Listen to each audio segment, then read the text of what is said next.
গাজীপুর কালিয়া করে 13 বছরের এক মাদ্রাসা ছাত্রীকে হিন্দু যুবক পরিকল্পিতভাবে ধর্ষণ করেছে। 3 দিন আটকায় রেখে ধর্ষণ করেছে। ঘৃণার সাথে বলে নাউজুবিল্লাহ। ওই যুবককে ফাঁসির অপরাধ থেকে বাঁচাবার জন্য, ধর্ষণ মামলা থেকে রেহাই দেওয়ার জন্য প্রশাসনের লোকেরা সুপরিকল্পিত চেষ্টা চালিয়ে যাচ্ছে। মাওলানা আতাউর রহমান বিক্রমপুরী যশোরের এক সিংহ পুরুষ, একজন আলেম, তথ্য উপাত্ত নিয়ে ইতিমধ্যে আপনারা দেখেছেন ফেসবুক সোশ্যাল মিডিয়াতে ভাইরাল হয়েছে। প্রশাসনের কাছে গিয়েছে, প্রশাসন ভুল ইনফরমেশন তাদের পেজে ছেড়েছে যে এই মেয়ের সাথে নাকি ছেলের অবৈধ সম্পর্ক ছিল ইত্যাদি ইত্যাদি। মামলাকে ধামাচাপা দেওয়ার জন্য মরিয়া হয়ে উঠেছে। আমার প্রশ্ন হচ্ছে, যেই দেশে সংখ্যালঘুরা যদি ভিকটিম হয়, সামান্য একটা টিপ কাণ্ডে পুলিশ প্রশাসনের চাকরি চলে গেছে, এই ইতিহাসটা আপনাদের মনে আছে।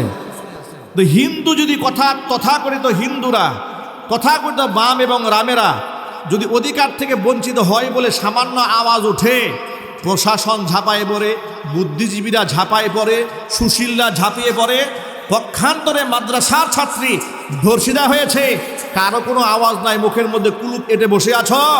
মনে রেখো, এই ছাত্রীকে যারা ধর্ষণ করেছে হিন্দু যুবক, অবশ্যই তার মৃত্যুদণ্ড কার্যকর করা না হলে গোটা বাংলাদেশের টেকনাফ থেকে তেঁতুলিয়া, রূপসা থেকে পাথুরিয়া পর্যন্ত আন্দোলনের দাবানল জেলে উঠবে। কথা বলতে হবে মুসলমান, ঠিক কিনা? প্রিয় মুসলমান ভাইয়েরা আমার, অমুসলিমদেরকে আমরা শত্রু মনে করি না। কোরআনের ভাষায় আল্লাহ বলে দিয়েছেন, সূরা মুজাদালার মধ্যে আল্লাহ পাক কি সুন্দর বলে দিয়েছেন, লক্ষ্য করেন।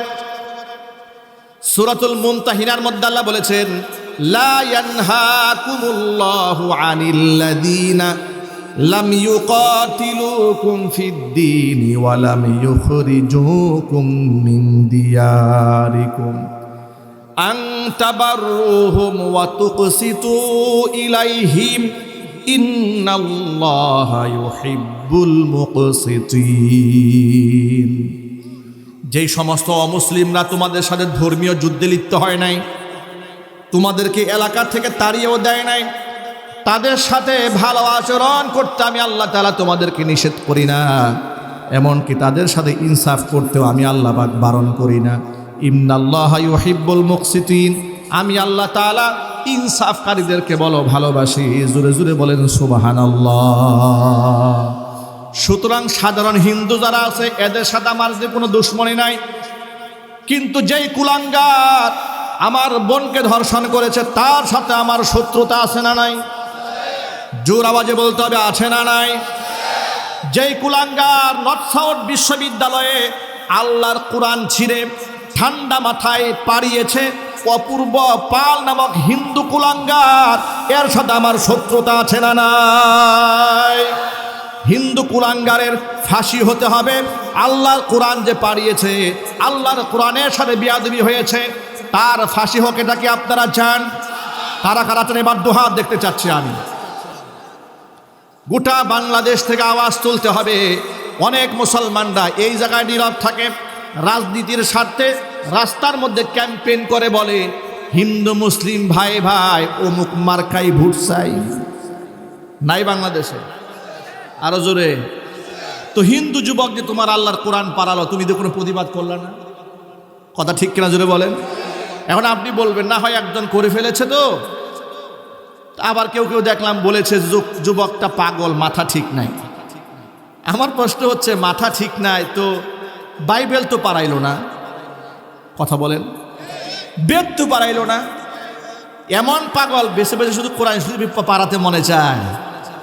ফাঁসির কাস্টে ঝুলাই দিলেই পাগরামি ঠিক হয়ে যাবে, ঠিক কিনা বলেন? আপনি বলবেন সেনা অপরাধ করেছে, অন্যান্য হিন্দুরা তো অপরাধ করে নাই। বাংলাদেশে হিন্দু মহাজোট আছে, পূজা কমিটি আছে, আছে না ভাই? পূজা উদযাপন কমিটি আছে, হিন্দু বৌদ্ধ খ্রিস্টান ঐক্য পরিষদ আছে। এই এত বড় বড় বড় সংগঠন, অন্ততপক্ষে সকলের তো এই ব্যাপারে বিবৃতি দেওয়া দরকার ছিল যে কোরআন শরীফ যারা পাড়িয়েছে যে ছেলেটা, তার অবশ্যই বিচার হওয়া দরকার। তারাও কোনো আওয়াজ করে না। এর মানে কি জানেন?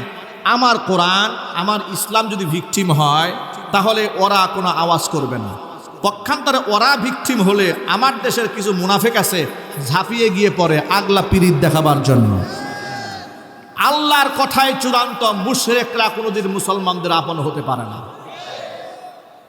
আল্লাহর কথায় এই দেশের মুসলমানরা ভুলে গেছে বিদায় আজকে মুসলমানদের কলিজার মধ্যে আগুন লেগেছে, কপালে দুঃখ দুর্দশা নেমে এসেছে আল্লাহর কোরআনের কথা ভুলে যাওয়ার কারণে। দেখুন আল্লাহ পাক কি বলেছেন, আল্লাহ পাকের ভাষায় শোনায়, লাতাজিদান্না আশাদ্দান নাসি আদাওয়াতাল লিল্লাযীনা আমানুল ইয়াহুদা ওয়াল্লাযীনা আশরাকু। ইমানদারদের জন্য দুইটা জাত হচ্ছে দুনিয়াতে সবচেয়ে বড় চরম শত্রু। একটা জাতির নাম হচ্ছে ইহুদি জাতি, আরেকটা জাতির নাম হচ্ছে মুশরিক জাতি। ইহুদিরা যে মুসলমানদের কত বড় দুশমন, এটা ফিলিস্তিনের মাটির দিকে তাকালে আপনারা দেখতে পারেন। ঘুমন্ত শিশুদেরকে কেমনে হত্যা করেছে, তাবর মধ্যে গিয়ে কিভাবে হত্যা করেছে, হসপিটালের মধ্যে কিভাবে মেরেছে।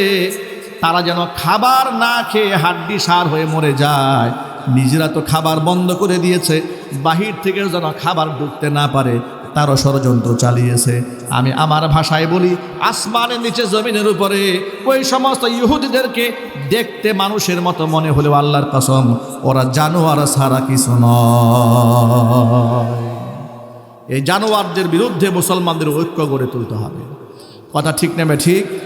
এই হচ্ছে মুসলমানদের একটা শত্রু। আরেকটা শত্রু হচ্ছে মুশরিক। এটা আমার ভাষা নয়, এটা আল্লাহর ভাষা। আল্লাহ বলছে ওয়াল্লাযীনা আশরাকু, যারা শিরিক করে মুশরিক, এরা মুসলমানদের ইমানের শত্রু। কথা বলে না কেন? কি শত্রু? ইমানের শত্রু। আপনি যে পূজা মণ্ডপে গিয়া এদের সাথে লাড্ডু ভাগাভাগি করেন, আপনি যে শুভেচ্ছা জ্ঞাপন করেন, আপনার তো ইমানি গায়রত নাই, আপনার তো লজ্জা থাকা উচিত, আপনার তো শরম থাকা উচিত। ওমর ইবনুল খাত্তাব রাদিয়াল্লাহু তাআলা আনহু বলেছেন, মুশরিকদের পূজা অর্চনার সময় তোমরা তাদের অনুষ্ঠানের মধ্যে অংশগ্রহণ করবে না, কারণ ওই মুহূর্তে আল্লাহর পক্ষ থেকে তাদের উপর গজব নাজিল হয়। মুসলমানরা এতটাই ব্যক্তিত্বহীন হয়েছে। একজনকে তো দেখলাম পূজায় গিয়া এক আলেম গীতা পাঠ করা শুরু করছে। কথা বলে না কেন? আরেকজন দেখলাম রামকৃষ্ণের কাহিনী বলতে গিয়ে আবেগে কান্না করে দিছে। আছে না নাই? আমরা আল্লাহকে দোয়া করি, আল্লাহ পাক যেন রামকৃষ্ণের সাথে ওর হাসর করায় দেয়। কথা ঠিক না ব্যাঠিক জুড়ে বলেন? রামকৃষ্ণের কথা বলে আবেগে কান্না করে দিয়েছে। ওরে যদি মুসলমান বলা হয় তা আবু জেহেলকে এক নম্বর মুসলমান বলতে হয়। কথা ঠিক না ব্যাঠিক জুড়ে বলেন? তাওহীদের ক্ষেত্রে মুসলমান কোনো আপোষ চলবে না, আল্লাহর একত্ববাদের সাথে আপোষ চলবে না। আমরা ইব্রাহিমের সন্তান। হযরত ইব্রাহিম এই দুনিয়াতে মূর্তি পাহারা দেওয়ার জন্য আসেন নাই, মূর্তিকে শুভেচ্ছা দেওয়ার জন্য আসেন নাই। মূর্তি ভাঙার অপরাধে ইব্রাহিম আলাইহিস সালাতু ওয়াস সালামকে অগ্নিকুণ্ডের মধ্যে ফেলে দেওয়া হয়েছিল। মুহাম্মদ রাসূলুল্লাহ সাল্লাল্লাহু আলাইহি ওয়াসাল্লাম মক্কা বিজয়ের পরে হাতের লাঠির ইশারায় 360খানা মূর্তি ভেঙে টুকরা টুকরা করে দিয়েছিলেন। কোরআন মাজিদ 4টা জিনিসকে শয়তানের নাপাক কর্মকাণ্ড বলেছেন, পরিহার করতে বলেছেন, তাহলেই মুসলমানদের সফলতা আসবে। কোরআন মাজিদ আল্লাহ তাআলা সূরা মাঈদায় 4টা জিনিসকে শয়তানের নাপাক কর্মকাণ্ড বললেন। আল্লাহর ভাষায় শোনায়, আল্লাহ পাক বলেন, ইয়া আইয়ুহাল্লাযীনা আমানু ইন্নামাল খামরু ওয়াল মাইসিরু ওয়াল আনসাবু ওয়াল আজলামু রিজসুম মিন আমালিশ শাইতান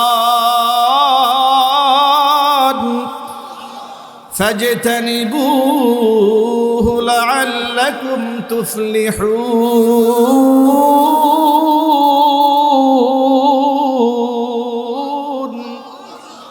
আল্লাহ পাক বলেন, ও ঈমানদারেরা, ইন্নামাল খামরু, 1 নাম্বার হচ্ছে মদ, 2 নাম্বার হচ্ছে মাইসির জুয়া, 3 নাম্বার আনসাব মূর্তি সমূহ, 4 নাম্বার ওয়াল আজলাম ভাগ্য নির্ধারণকারী তীর, রিজসুম মিন আমালিশ শাইতান, সব হচ্ছে শয়তানের নাপাক কর্মকাণ্ড। ফাজতানিবুহু, এগুলো পরিহার করতে হবে। লাআল্লাকুম তুফলিহুন, পরিহার করলে তোমাদের জীবনে সফলতা বয়ে আনবে। জোরে কোন সুবহানাল্লাহ। এই অপারেটর, এই বক্সে আওয়াজ দাও, এত কাছ থেকে কথা বলা যাচ্ছে না। সাইড বক্সে আওয়াজ দেন, সাইড বক্সে আওয়াজ দেন। কথা এত কাছ থেকে বলতে হয় যে একটু সরে গেলে আওয়াজ বন্ধ হয়ে যায়। মুরব্বী একটু পিছিয়ে বসে, একটু ওই এটা আওয়াজটা দিলে অপারেটর নাই এখানে। না আচ্ছা চাপাই না, ঠিক আছে, যদি সাউন্ডটা বাড়াইলে হবে।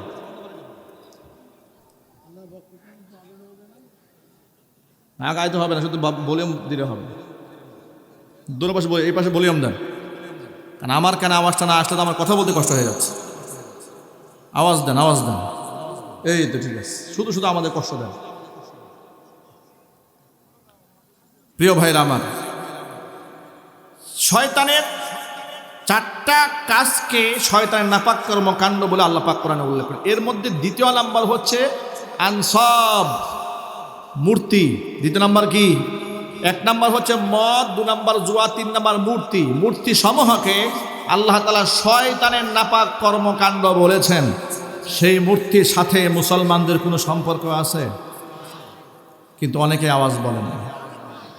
ইলেকশনের স্বার্থে একটু করলে অসুবিধা নেই, নির্বাচনের স্বার্থে একটু পূজা টুজা করা যায় নাকি?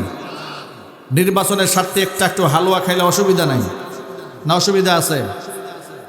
অনেকে বলে যে আমরা জনপ্রতিনিধি তো একটু যেতে হয়।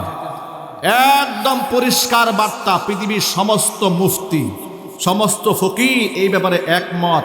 পূজায় মুসলমানের অংশগ্রহণ করা হারাম, রাজনৈতিক কারণেও হারাম, ব্যক্তিগত কারণেও হারাম, অনুদান দেওয়া ডাবল হারাম। যেই মুসলমান এটাকে হালাল মনে করবে, আল্লাহর কসম ওর ঈমান থাকবে না, তার কালিমা পড়ে নতুন করে মুসলমান হতে হবে। কথা ঠিক নেবে? ঠিক। এই কথাটা মনে থাকবে ইনশাল্লাহ। কার কার মনে থাকবে দেখি হাত তুলে, মৃত্যু পর্যন্ত মনে রাখবেন। আল্লাহ পাক কবুল করে, জোরে কোন আমিন। প্রিয় ভাইরা আমার, মূল কথায় এবার ফিরে আসি। তাহলে আল্লাহর আয়াত শোনা মাত্র সাহাবীরা যেভাবে গ্রহণ করতেন, আমাদেরকেও সাহাবায়ে কেরামের মতো আল্লাহর আয়াতকে গ্রহণ করতে হবে। কোনো প্রকার প্রশ্ন ছুড়ে দেওয়া যাবে না। সূরা হুজুরাতের 2 নম্বর আয়াতে কারিমা নাজিল হলো। প্রেক্ষাপটটা আগে শোনায় দেয় আপনাদেরকে। এই যে আপনারা যেমন আমার সামনে বসে আছেন, সাহাবায়ে কেরাম রাসূলের সামনে বসে আছে, এমন সময় একটা বিষয়ে কথা বলতে গিয়ে আবু বকর এবং হযরত ওমর রাদিয়াল্লাহু তাআলা আনহুমা, তাদেরকে হাদিসের ভাষায় শাইখাইন বলা হয়। মুহাদ্দিসরা কি বলেন? শাইখাইন, মানে 2 শায়েখ। এই 2 শায়েখের ব্যাপারে আল্লাহ তাআলা একটা আয়াত নাযিল করেন। কথা প্রসঙ্গে 2 জনের মধ্যে মুকালামা হয়, মুসাবাকা হয়। মানে কথা বলতে বলতে একটু উচ্চবাচ্য করতে করতে কথার আওয়াজটা একটু উঁচা হয়ে গেছে। নবী করিম সাল্লাল্লাহু আলাইহি ওয়াসাল্লামের কণ্ঠের আওয়াজের উপরে আবু বকর সিদ্দিকের কণ্ঠের আওয়াজ উঁচা হয়ে গেছে, হযরত উমরের কণ্ঠের আওয়াজটা উঁচা হয়ে গেছে। আল্লাহর নবীর শানে এতটুকুন আদবের খেলাফ হয়েছে, আল্লাহ পাক বরদাস্ত করেন নাই। সূরা হুজুরাতের 2 নম্বর আয়াত আল্লাহ নাজিল করে দিলেন। আল্লাহ বললেন, ইয়া আইয়ুহাল্লাযীনা আমানু লা তারফাউ আসওয়াতাকুম ফাওকা সাওতিন নাবিয়্যি ওয়ালা তাজহারু লাহু বিল কাউল ولا تجهروا له بالقول كجهر بعضكم لبعض أن تحبط أعمالكم وأنتم لا تشعرون। হে ইমানদারগণ, তোমরা তোমাদের কণ্ঠের আওয়াজ আমার নবীর কণ্ঠের আওয়াজের উপরে উঁচাও করতে পারবে না। ওয়ালা তাজহারু লাহু বিল কাউলি কাজাহারি বাদিকুম লিবাদিন, একে অপরের সাথে যেমন সরগল চিৎকার চেঁচামেচি করে কথাবার্তা বলো, আমার নবীর মজলিসে এতটুকু সরগল করা যাবে না, হারাম। মাথায় এটা রাখবে, আং তাহবাত আমালুকুম, আমল কিন্তু শেষ হয়ে যাবে। ও আনতুম লা তাশউরুন, আমার নবীর সাথে এতটুকু বেয়াদবি হয়ে গেলে নিজের জীবনের সব আমলনামা বরবাদ হয়ে যাবে। এই আয়াতটা নাজিল হওয়ার পরে সাহাবায়ে কেরাম এত ভয় পেয়ে গেলেন, এত সন্ত্রস্ত হয়ে গেলেন, নবীদের সামনে কথা বলতে গিয়া আবু বকর সিদ্দিক রাদিয়াল্লাহু তাআলা আনহু থরথর করে কাঁপতেন, হযরত উমর এত ভয় পেতেন, আস্তে আওয়াজে কথা বলতেন। অনেক সময় নবীজি সাল্লাল্লাহু আলাইহি সাল্লাম বলতেন, আবু বকর আপনি কি বলেছেন আওয়াজটা শুনতে পারেন, আপনি আরেকটু জোর আওয়াজে কথা বলেন। উমরকে ডেকে বলতেন, উমর আপনার কণ্ঠের আওয়াজটা শুনতে পাই না, আরেকটু জোরে করে কথা বলেন, জোরে জোরে কোন সুবহানাল্লাহ। এই আয়াতটা নাজিল হওয়ার পরে মদিনার আনসারী একজন সাহাবীর নাম ছিল সাবিত ইবনে কয়েস রাদিয়াল্লাহু তাআলা আনহু। এই সাবিত ইবনে কয়েস তিনি এমন একজন মানুষ, জন্মগতভাবেই শিশুকাল থেকেই আল্লাহর পক্ষ থেকে সৃষ্টিগতভাবে তার কণ্ঠের আওয়াজটা একটু উঁচা বড়। কিছু কিছু সমাজে মানুষ থাকে দেখেন যে দারাজ কণ্ঠের অধিকারী, ঠিক না ভাই? মানে আস্তে কথা বলতেই পারে না।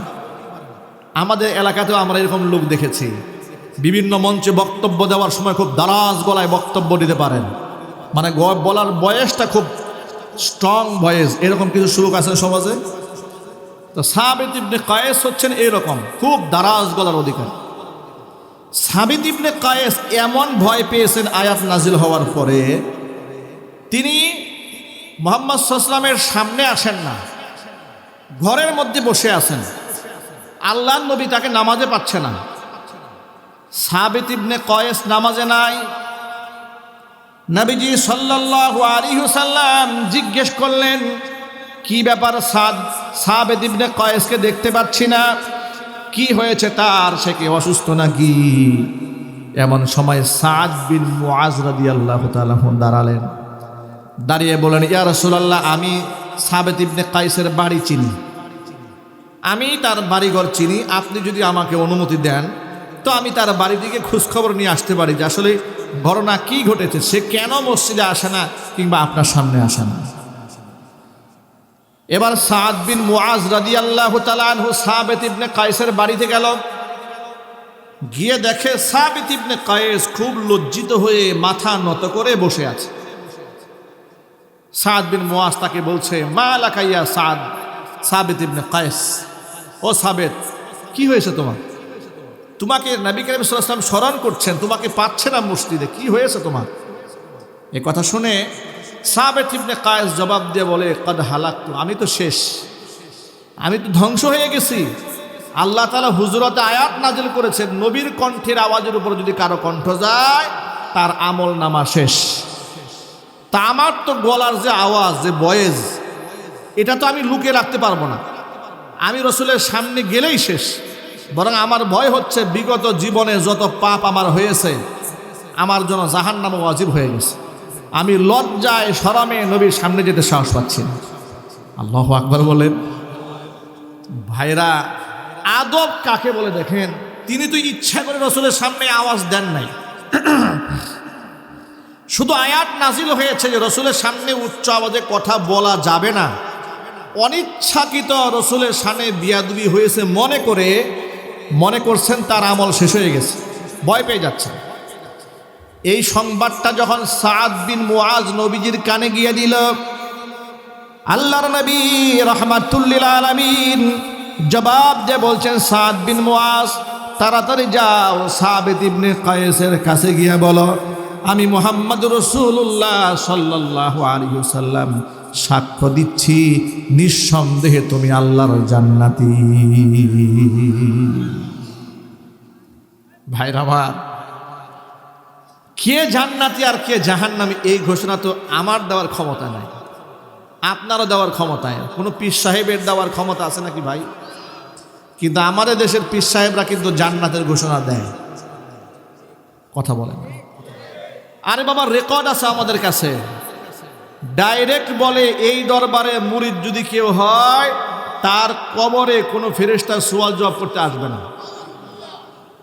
এর ঈমান আছে? আরো জোরে বলতে হবে, ঈমান আছে? ঈমান শেষ। আরেকবার দেখলাম যে ইদানিং নির্বাচনী প্রচারণায় মাইকে বলতেছে যে অমুক দল আপনাদের কাছে জাহান্নামের টিকিট বিক্রি করে, আমরা জান্নাতের টিকিট বিক্রি করি। নাউজুবিল্লাহ কোন।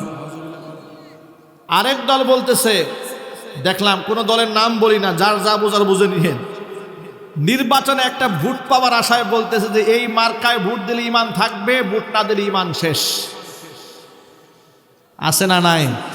আচ্ছা, ভণ্ডামির তো একটা লিমিট থাকা উচিত। গণতান্ত্রিক সিস্টেমটাকে উলামা ইকরাম শারঈ ওজর হিসেবে জায়েজ বলেছেন। এখন যেহেতু খেলাফত নাই, খেলাফত সিস্টেমটা নাই, আল্লাহর কোরআনে কারিমের আইন সমাজে বাস্তবায়ন করা সম্ভব হচ্ছে না। অন্ততপক্ষে যারা কোরআন মানে, ইসলাম মানে, তারা যদি নির্বাচন করে সংসদে যেতে পারে, আমরা আশাবাদ ব্যক্ত করতে পারি যে আল্লাহর কোরআন দিয়ে তারা দেশ চালাবে। কথা ঠিক নেবে? ঠিক জোরে বলেন। ওই নিয়তে ওজোরের কারণে গণতন্ত্রকে জায়েজ বলা হয়েছে।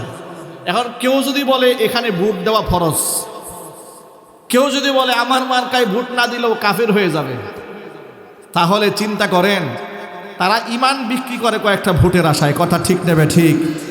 এগুলা সব ভণ্ডামি। এগুলা কি? সব ভণ্ডামি। এক বাক্যে জবাব দিতে হবে, নিঃসন্দেহে আমরা বাংলাদেশে ইসলাম চাই। কথা আওয়াজ নাই। আমরা কোরআনের শাসন দেখতে চাই। এখানে কোনো প্রশ্ন নাই। এক কথায়, যে পথে গেলে, যে আদর্শ মানলে আল্লাহর কোরআনের রাজ কায়েম করা যাবে, সেদিকে আমাকে যেতেই হবে। কথা বলতে হবে, ঠিক কিনা? যে কৌশল অবলম্বন করতে হয় আমরা সব করব, কিন্তু আল্লাহর আয়াতের অপব্যাখ্যা করব না, আমরা হাদিসের অপব্যাখ্যা করব না, আমরা কোরআনের তাহরিফ করব না, কোরআনের আইনের বিরোধিতা করব না। আমি বলবো না যে আমার এখানে ভোট না দিলে আপনার ঈমান নষ্ট হয়ে যাবে, বরং এভাবে বুঝাবো এই মার্কা যদি ভোট দেন তাহলে আল্লাহর দ্বীন প্রচার করা সহজ হয়ে যাবে। কথা ঠিক কিনা যদি বলেন? আমরা তাহরিফ করব না, বলেন ইনশাআল্লাহ। হক্কানে আলেমদের দায়িত্ব এটাই, সংশোধন করে দাও। হক্কানে আলেমদের দায়িত্বটা কি শোনেন। নবী করিম সাল্লাল্লাহু আলাইহি ওয়াসাল্লামের বিখ্যাত একটা হাদিস আছে, ইয়াহমিলু হাদাল ইলমা মিন কুল্লি খালাফিন উদুলু ইয়ানফুনা আনহু তাহরিফাল গালিন ওয়া ইনতিহালাল মুবতিলিন ওয়া তা'ওয়িলাল জাহিলিন। হক্কানি ওলামারা যে কাজটা করবে, ইয়ানফুনা আনহু তাহরিফাল গালিন, প্রত্যেকটা যুগে যুগে একদল ইনসাফগার ব্যক্তিরা কুরআন সুন্নাহর ইলমের ধারক এবং বাহক হবেন। ইয়ানফুনা আনহু তাহরিফাল গালিন, সীমা লঙ্ঘনকারীদের সীমা লঙ্ঘন থেকে তারা এই ইলমকে রক্ষা করবেন। ওয়ামতিহালাল মুবতিলিন, বাতিলপন্থী মিথ্যাবাদীদের সংযোজন থেকে তারা কোরআন সুন্নাহর জ্ঞানকে রক্ষা করবেন। ওয়া তা'ওয়িলাল জাহিলিন, মূর্খ মানুষের অপব্যাখ্যার কবল থেকে কোরআন এবং সুন্নাহকে রক্ষা করবেন। এটা হক্কানে আলেম ওলামাদের দায়িত্ব। এখানে আরেকটা মূলনীতি আপনাদেরকে বলে দেই, কোন আলেম যদি কোরআনের তাফসিরের মধ্যে অপব্যাখ্যা করেন, মিস্টেক করেন, ভুল করেন, ব্যক্তিগতভাবে তাকে গোপনে সংশোধন করার চেষ্টা করার পরে সে যদি সংশোধিত না হয়, তখন মাইকেই তার ব্যাপারে কথা বলে মানুষকে সতর্ক করা আলেমের উপর ওয়াজিব। কথা বুঝেন না মনে হয়? কোনো পীরের ব্যাপারে আপনি মানুষকে সতর্ক করলেন, ব্যক্তিগত পীরকে বোঝালেন, পীর বুঝে না, পীর মানুষকে শিরিকের দিকে ডাকে, বেদাতের দিকে ডাকে, কুফুরের দিকে ডাকে, তখন ওই পীরের বিরুদ্ধে আমি বলি, পীরের মুরিদরা বলে হুজুর ওয়াজে বসে গীবত করে। কথা বলে না? বাস্তবতা আছে না নাই? কোন রাজনীতিবিদ ইসলাম বিরোধী কাজ করে, তার ব্যাপারে আমার মানুষকে সতর্ক করার দরকার আছে না নাই? আমি সতর্ক করতে গেলাম, তার পক্ষের রাজনীতির দলের লোকেরা বলা শুরু করলো হুজুর ওয়াজের মঞ্চে বসে গীবত করা শুরু করেছে। এগুলা কি গীবত বলে না? প্রিয় ভাই, আপনাদের খুব সহজ ভাষায় একটু বোঝাবার চেষ্টা করেন। একটা লোকের আমানতদারিতা ঠিক নাই, সে আপনার সাথে ব্যবসায়িক লেনদেন করতে গেলে আপনার অর্থকে মেরে দিতে পারে, এই সম্ভাবনা আছে। এখন আমি জেনে শুনে আপনি যদি আমার কাছে পরামর্শ চান, কিংবা আমি আপনার হিতাকাঙ্ক্ষী হই, যদি দেখি যে আপনার সাথে সেই ব্যবসা বাণিজ্যের মধ্যে জড়িয়ে যাচ্ছে, আপনাকে যদি আমি গোপনে ডাক দিয়ে বলি যে এর সাথে ব্যবসা করেন না, তখন আপনি কি বলবেন যে হুজুর আপনি গীবত করতেছেন, এটা বলবেন? নাকি বলবেন হুজুর আপনি আমার বাঁচালেন? সামান্য কয়েকটা টাকা থেকে, টাকার অনিষ্টতা থেকে আপনাকে বাঁচালে যদি আপনার বন্ধু হই, যে লোকটা আপনার ঈমান নষ্ট করতেছে তার ব্যাপারে সাবধান করলে কেন আপনি আমাকে বন্ধু ভাববেন না?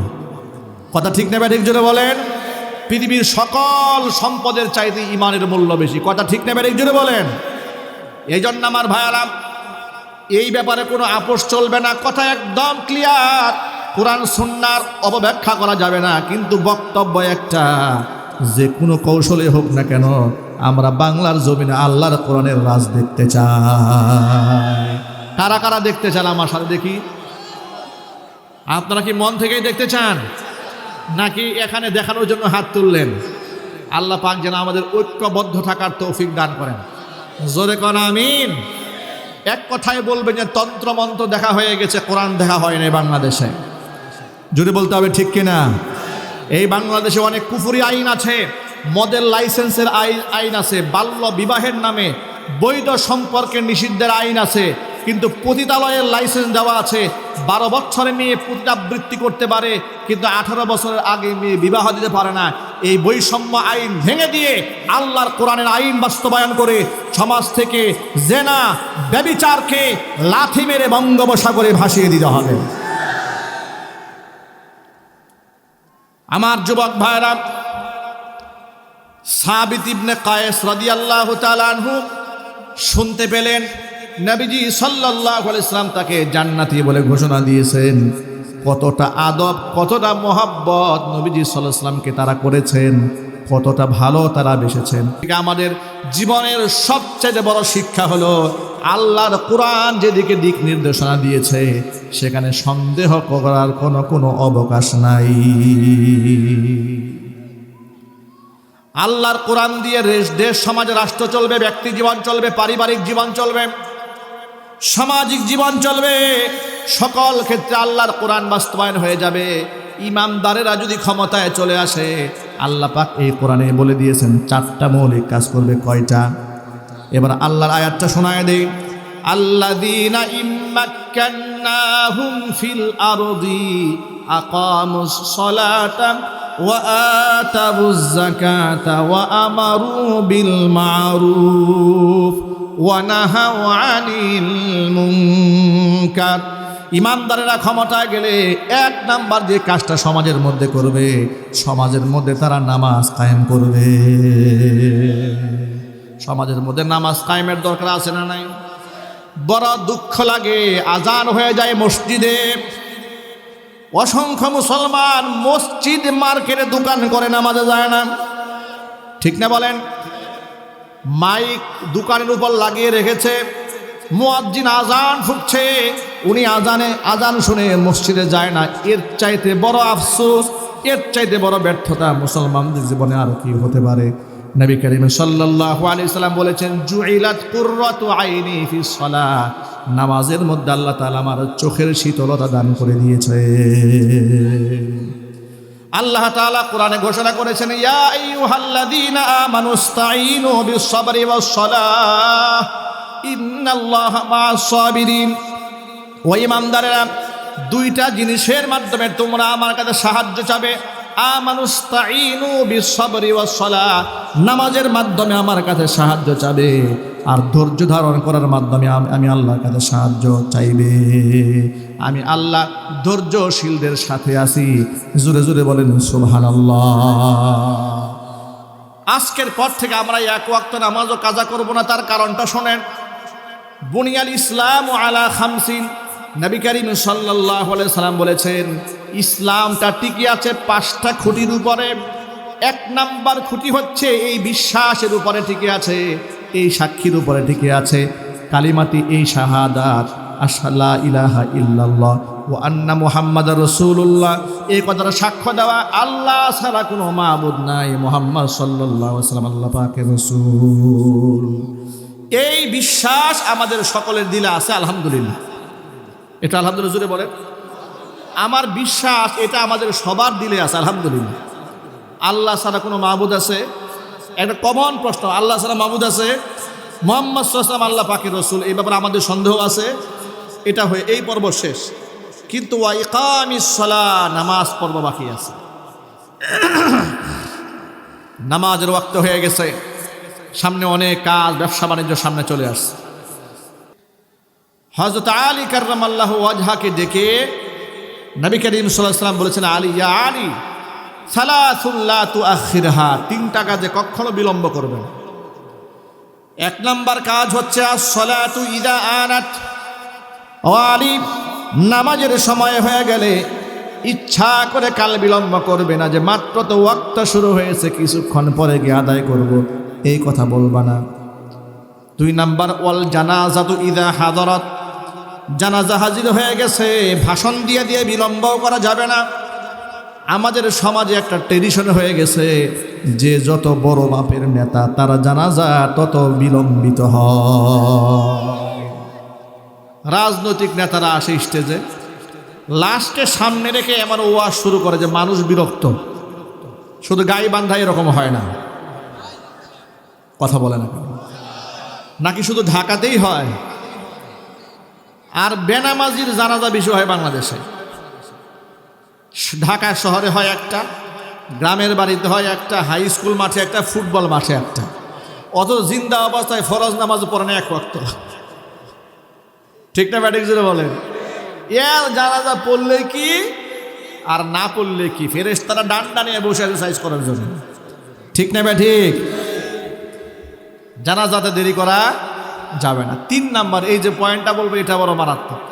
ওয়াল আইয়িমু ইদা ওয়াজাদতা লাহা কুফুয়ান, এটা যুবকদের জন্য মজার অংশ। উপযুক্ত সময় হয়েছে ছেলে মেয়ের বিবাহের, উপযুক্ত পাত্র পাত্রী পেয়ে গেছো, নবীজি বলেছেন খবরদার বিবাহকে কোনোভাবেই কাল বিলম্ব করবে না। মেয়ে যুবতী হয়েছে, বালেগা হয়েছে, বিয়ে দিয়ে দাও। ছেলে বিবাহের উপযুক্ত হয়েছে, বিবাহ করায় দাও। যদি বিলম্ব করো, এরা যদি আল্লাহ না করুন, আল্লাহ না করুন, আল্লাহ না করুন, জৈবিক চাহিদা তো আল্লাহ পাকের প্রদত্ত প্রত্যেকটা মানুষের শরীরের মধ্যে আসে না নাই? ক্ষুধা লাগলে খাবারের যেমন দরকার হয়, যৌবনের চাহিদার সময় যখন হয়ে যায় তখন তার পার্টনারের প্রয়োজন হয়ে যায়। এটা আল্লাহর পক্ষ থেকে হুকুম, সেটা যেন অবৈধ কাজে না যায়, সেটা যেন বৈধভাবে আদায় হয়ে যায়। এই জন্য ছেলে মেয়ে উপযুক্ত সময় বিবাহ দিয়ে ফেলতে হবে, বিলম্ব করা যাবে না। কিন্তু আমাদের সমাজে তুমি আগে নিজের পায়ে দাঁড়াও, নিজের পায়ে দাঁড়িয়ে এরপরে বিবাহ করো। বেচারা যে কি অবস্থা, 30 বছর হয়ে গেছে বিয়ে করায় না, আছে কিনা জুড়ে বলেন?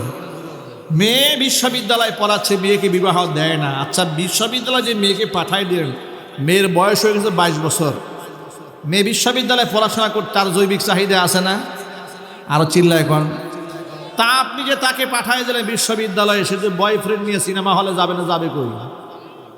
কথা ঠিক না ব্যাঠিক জুড়ে বলেন? সে পার্কে যাবে না, যাবে কই? এই সমস্ত গুনার জন্য বাবা মাকে কাল কিয়ামতের ময়দানে আল্লাহর দরবারে আসামি হয়ে যেতে হবে। যাদের পয়সা পাতে একটু ইনকাম কম আছে তাদের জন্য একটা আয়াত বলি, একেবারেই যদি কেউ সামর্থ্য না থাকে সেটা ভিন্ন জিনিস, সে রোজা রেখে নিজেকে নিয়ন্ত্রণ করবে। কিন্তু পয়সা পাতি একটু কম আছে, আল্লাহ পাক কোরআনে বলে দিয়েছেন সুসংবাদ, وَأَنكِحُوا الْأَيَامَ مِنكُمْ وَالصَّالِحِينَ مِنْ عِبَادِكُمْ وَإِمَائِكُمْ إِنْ يَكُونُوا فُقَرَاءَ يُغْنِهِمُ اللَّهُ مِنْ فَضْلِهِ। আল্লাহ পাক বলেছেন বিবাহের উপযুক্ত ছেলে মেয়েদেরকে বিবাহ করায় দাও। ইয়াকুনু ফুকরা, যদি এরা একটু দরিদ্র হয়, পয়সা পাতি ইনকাম কম থাকে, ইগনিহিমুল্লাহু মিন ফাদলি, বিবাহ করলে আমি আল্লাহ ধনী বানায় দেব। আর জোরে, যুবকরা তো এটা শুনে সুবহানাল্লাহ জোরে বলা দরকার। যুবকরা একটু জোরে বলতে হবে আলহামদুলিল্লাহ। আচ্ছা, আল্লাহ কি মিথ্যা কথা বলেন? আল্লাহ বলেন ইয়াকুনু ফুকরা, এই যুবক, তোমার যদি পয়সা ইনকাম কম থাকে বিবাহ করো। ইগনিহিমুল্লাহু মিন ফাদলি, আল্লাহ বললেন বিবাহ করলে আমি তোর ধনী বানাই দেব। বিবাহ করলে বরকত আসে। পৃথিবীতে যত প্রতিষ্ঠিত মানুষ আছে সব মানুষের হিসাব মিলায়ে দেখেন, বিবাহ করার সময় বেতন ছিল 6,000, 7,000, ঘর ভাড়া দিতে পারে নাই প্রথমে, এখন সে শিল্পপতি। কথা বলে না? কিন্তু বিবাহ ছাড়া কয়জন শিল্পপতি হয়েছে পৃথিবীতে নজিরা নাই। আল্লাহু আকবার বলেন। বিবাহ মানুষকে দায়িত্বশীল বানায়, বিবাহ ঘরের মধ্যে রহমত নিয়ে আসে, বরকত নিয়ে আসে, শান্তি নিয়ে আসে। এই জন্য বিবাহকে সহজ বানাতে হবে। আমাদের সমাজে জিনাকে বানানো হয়েছে সহজ, আর বিবাহকে বানানো হয়েছে কঠিন। বিবাহের জন্য আইন করা হয়েছে 18 বছর 21 বছর, কিন্তু ব্যভিচারের কোনো আইন নাই। বাল্য বিবাহ নিষিদ্ধ, কিন্তু বাল্য প্রেম নিষিদ্ধ না বা সোনার বাংলাদেশে। কথা ঠিক না ব্যাটিক জোরে বলেন? এই জন্য ইসলাম পন্থীরা যদি আল্লাহ পাক যদি কবুল করেন, ইনশাল্লাহ যদি ক্ষমতায় যান, তারা এই কুফরি আইনগুলো পরিবর্তন করতে হবে। ঠিক কিনা জোরে বলেন? এখন এখানে অনেক যুবকেরা আছেন বিবাহ করেন না, কারা কারা হাত দেখি তো। কি শরম, সুবহানাল্লাহ। কিন্তু এখান থেকে গিয়ে কিন্তু বলবে হ্যালো, ঠিক না ঠিক না? আমি সবার কথা বলি না। বিবাহ করেন না কারা কারা হাত দেখে দোয়া হয়ে যাবে। এখন স্পেশাল দোয়া হবে এখানে ইনশাআল্লাহ। দেখি ভালো করে তোলেন।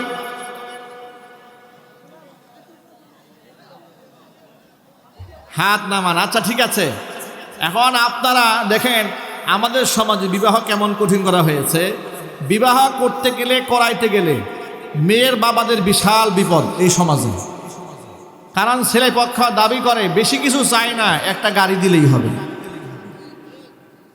আমাদের কোনো দাবি দেওয়া নাই, 500 জন লোক খাইতে যাবে। নাউজুবিল্লাহ পড়েন। এই জালেম সমাজে আছে না? এই সমাজ থেকে সব ধরনের অপসংস্কৃতি, কুসংস্কার বন্ধ করে দিতে হবে। বলেন ইনশাআল্লাহ। বিবাহকে সহজ করতে হবে। অনেক মোটা অঙ্কের মোহর ধার্য করা যাবে না যুবক ভাইরা। মা বোনদেরকে বলছি, কান খুলে শুনে রাখেন। মেয়ের বাবাদেরকে বলছি, মোহর বেশি ধার্যের মধ্যে কোনো ফজিলত নাই। কারণ মোহর তো শুধু ধার্য করলে হবে না, এটা আদায় করা ফরজ।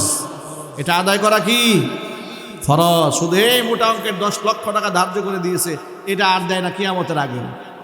এই যে আপনি দিলেন না, হাদিস শরীফে এসেছে দুনিয়াতে যে নারীর মহারানা তার স্বামী দিল না, নারী যদি মন থেকে ক্ষমা না করে, কিয়ামতের ময়দানে ওই স্বামীকে আল্লাহ তাআলা জিনাকারের কাতারে দাঁড় করাইয়া দিবে। এই জন্য বীর পুরুষরা অল্প মোহর ধার্য করে নগদ দিয়ে দেয় পুরোটা। ঠিক না? ঠিক, নগদ দিয়ে দিবেন যুবকেরা। বলেন ইনশাআল্লাহ। যদি বলেন না ইনশাআল্লাহ।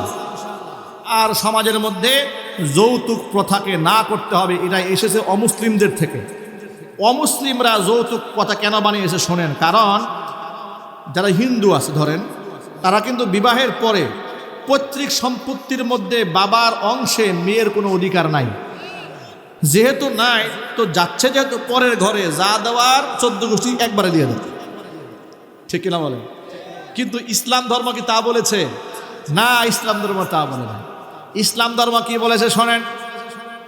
লিররিজালি নাসীবুম মিম্মা তারাকাল ওয়ালিদানি ওয়াল আকরাবুন।